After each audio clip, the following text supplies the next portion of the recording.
Hi guys, welcome to Art with Val. I like talking to you like this. I don't know, this will be my signature, right? Anyway, it is resin day in my studio, so I thought I'd bring you guys along and maybe I can share some tips and tricks and maybe help someone out. So here we go. I wanted to start with talking about what I'm using. I went with art resin. And I've used a lot of different kinds of resin. I've used resin for years. And I'm currently using art resin. I'm sorry, I'll show you the bottle. There you go. This is the hardener. So you get two bottles, of course, the resin and the hardener. So there's many different types of resin. There are some that are better for protecting, from heat, UV rays, that sort of thing. My reasoning for going with art resin is because, first of all, the mix time is a total 3 minutes. I have one particular resin that has a total mix time of 12 minutes. You ever tried to stir something for 12 minutes? Yeah, so, I mean, it's good stuff, but, it's time and that sort of thing. So, also the working time. If your resin is at room temperature, art resin will give you up to 45 minutes of work time. And that's great. A lot of the stuff I've used is like 15 minutes, and then it's already tacky. So you kind of need to hurry up and do what you're going to do. So I thought I would do a variety of things today. I've got a couple of vases, a canvas, and some coasters. And just shared what I think are the most important things. All of the different manufacturers that I've looked at have, how-to videos. And in fact, Art Resin has some pretty good videos on YouTube. So check that out, or for whatever kind that you're using. And I'm not going to get into, please wear a respirator and all that, because I think we're all adults. And, just protect yourself, follow manufacturer guidelines, that sort of thing. And I'll leave it at that. So when you're going to resin, I think there's three most important things. The first one is mixing it properly. So follow instructions and do what they say, or you could have a bad experience. The second thing is make sure that whatever you're going to resin is level. That's very important. It's self-leveling, and you're going to get just a much more beautiful result if you do that. Otherwise, you could get pooling and have all sorts of problems and have to redo it, or sand something, whatever. So what else? The third thing is your torch, because you will get air bubbles, and so you want to watch that. And within about at least 15 minutes, I keep an eye on mine for probably 40 minutes before I then cover it and put it away. So yeah, final thing, when you're done and you're ready to put it away, the best thing, I guess, is if you have a box that would, just cover it for at least the first 24 hours to protect it from dust and, maybe a pet dander, whatever.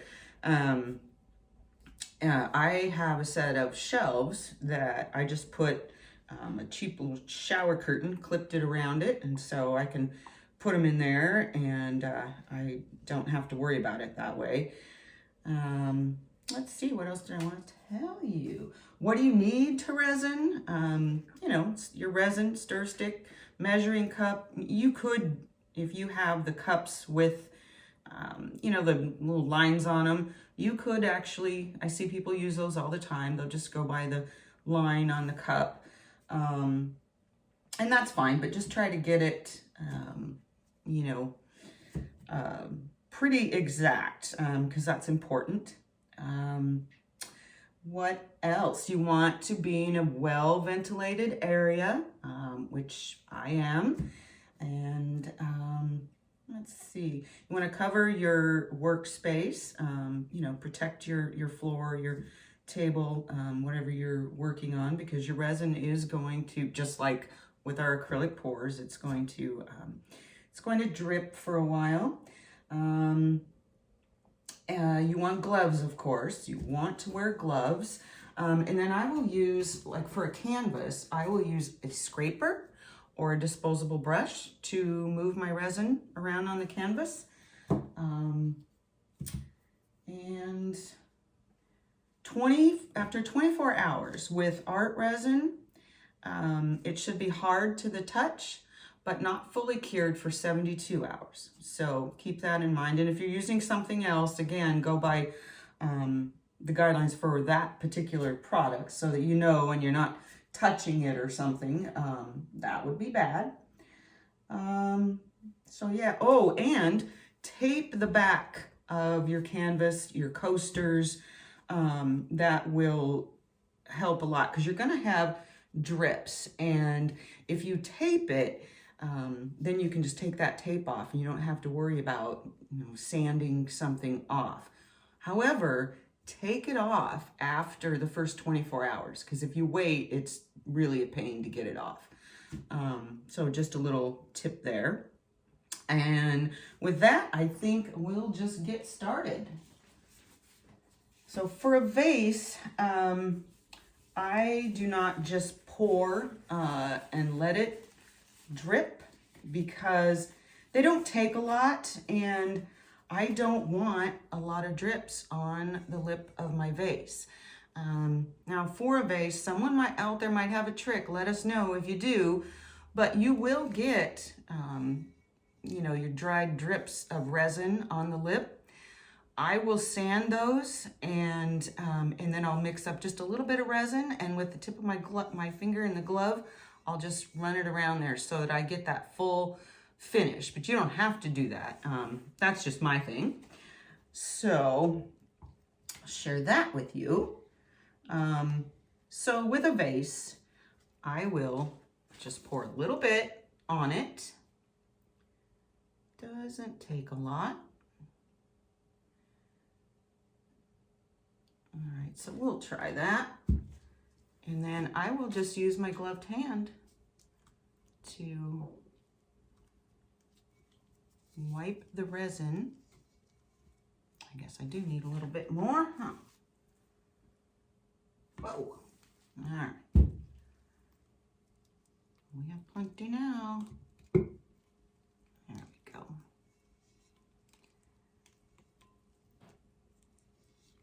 So I do it like this just to save, you know, resin, and so I don't have as many drips. And this is, you know, it'll even out. You don't have to worry about having, you know, marks on it. I'm just making sure that it's all covered. And then we will leave it be. And there we go.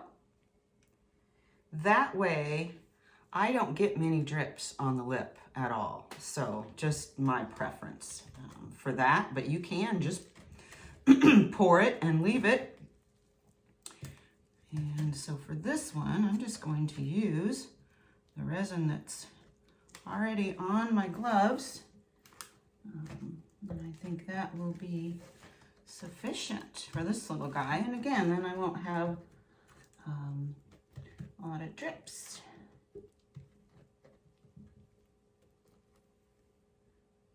All right. Okay, that's that. Now, before I go on, I'm gonna change my gloves here so that, because I'm messy and I don't trust myself.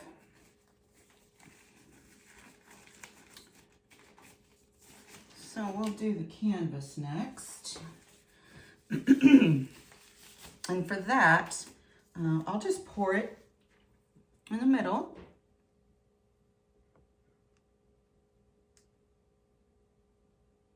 Also, Art Resin has a resin calculator on their website to help you figure out how much resin you may need. So I have a lot of pieces to do, so I wasn't worried about you know, just making up the right amount or anything. You can just use your gloves on your canvas too. I've seen people do that because as long as you have enough on there, it's self-leveling and it's gonna do its thing. But you wanna make sure that you have your surface covered.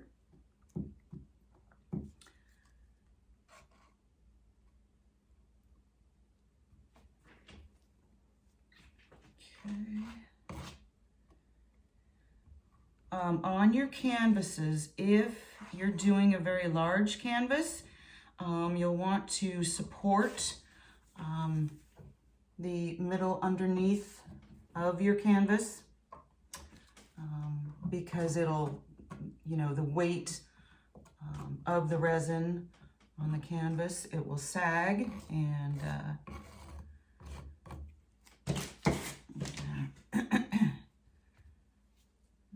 gonna go around and make sure I've got good coverage there.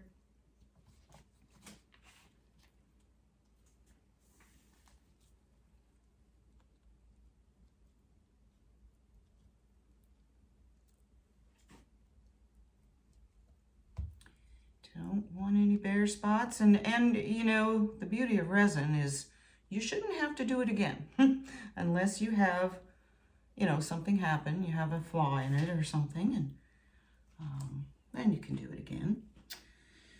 But that is it. Also, another little tip, because, you know, I tape the bottoms, I will use a little stir stick, for example, and I might go underneath, just underneath. You know, I don't touch the canvas, but to help with the drips. So the coasters don't take much at all. So I'm just gonna put a little on each one, and then I'll just use my glove to move it around.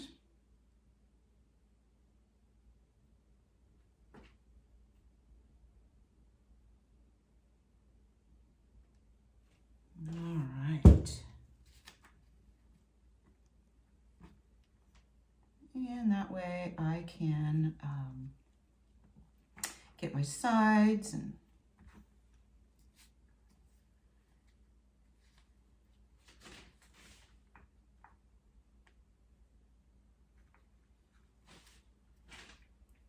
just make sure that everything's is covered, and that is it. And then we start looking for air bubbles.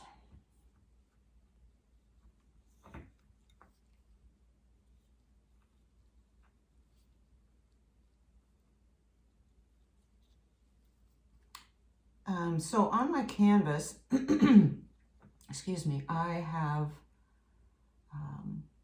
I'm using the large push pins. So that way I can easily move my piece.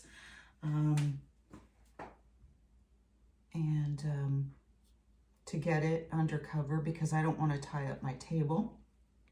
But so the coasters, I just have the little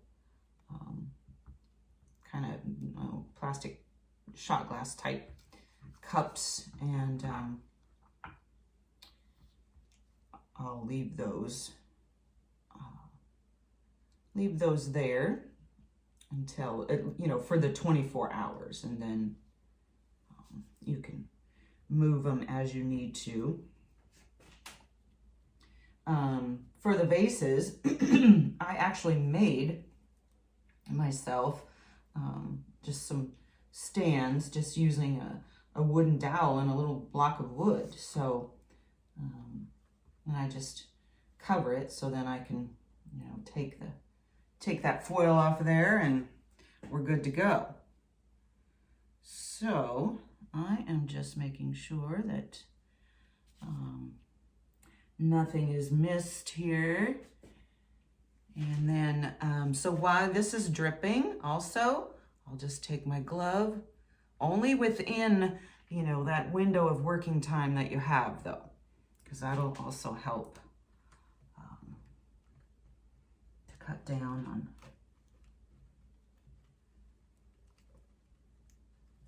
on those drips on the lip. So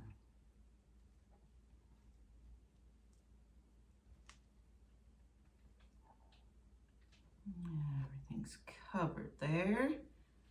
All right. Just double checking this one. I don't have a lot of resin on there. So you do need to be careful, you know, when you're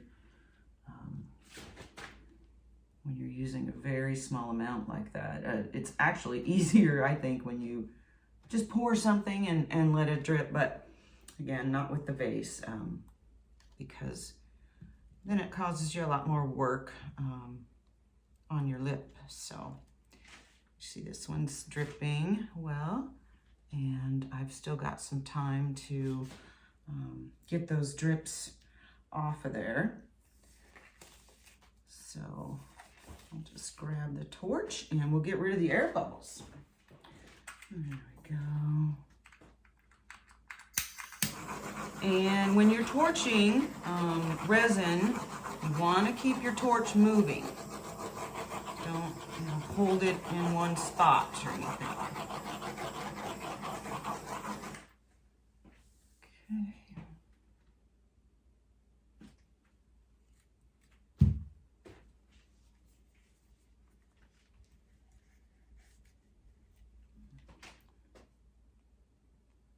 Just adding a bit more right there. There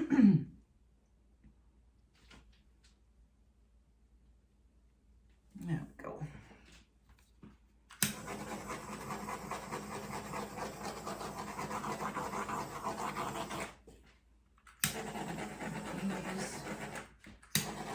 When you're mixing it, first of all, it'll look kind of cloudy in the beginning. Don't worry about that. It clears up as you're stirring it, and you will have a lot of air bubbles. But even as I worked with mine, you know, if you look at it, there's a lot of air bubbles in there. But as I applied it, they go away, and then any that are left, you just hit it with the torch real quick, and done deal. So that is about it. It's very simple. And I will just watch these now for a little bit and make sure that I don't have any air bubbles going on. And yeah, it's as simple as that. So maybe I'll give it 24 hours and then bring you back and give you a close-up of this stuff. So thanks for joining me, and I don't know, stay tuned. I'm going to be doing some resin jewelry, things like that. Cheers for now. Okay, guys, good morning. It has not been 24 hours yet, but I want to move these pieces. I actually left them out undisturbed in my studio because I wanted to be able to show you the next morning, and everything came out beautifully. You can see here what I was talking about, the little drips. So I will lightly sand those off, and when I mix up my next batch today, I'll just dip my glove in it and go around the rim, and that'll be it. This little vase, I did notice there's just a couple little flaws on it that I don't like, so I will redo that one. But I like it, not bad at all. So here's my dragon eye, I call it, and it just came out great. Love it. And the coasters. No drips. I went around these with my little popsicle stick as they were drying. Did the same thing with the canvases. So here is the rest of those. These are actually for me. I have, excuse me, a vase that matches. And then I did this for my granddaughter. Came out great. This one here, I call the Green Galaxy, is actually sold. And not sure. Okay, I just adjusted the lighting there so you could see. I'm not sure if the camera does it justice, but it just, I mean, resin is just like you've put a piece of glass over your piece, and it protects it. So yeah, there you have it. Just because my lighting was bad, here I'll show you one of these again. Really makes your colors pop back to, you know, just as they were when they were wet, if not better. I mean, look at that, just awesome. So there you have it, resin. Yeah, gotta love it. All right, let me know what you think, guys. Cheers.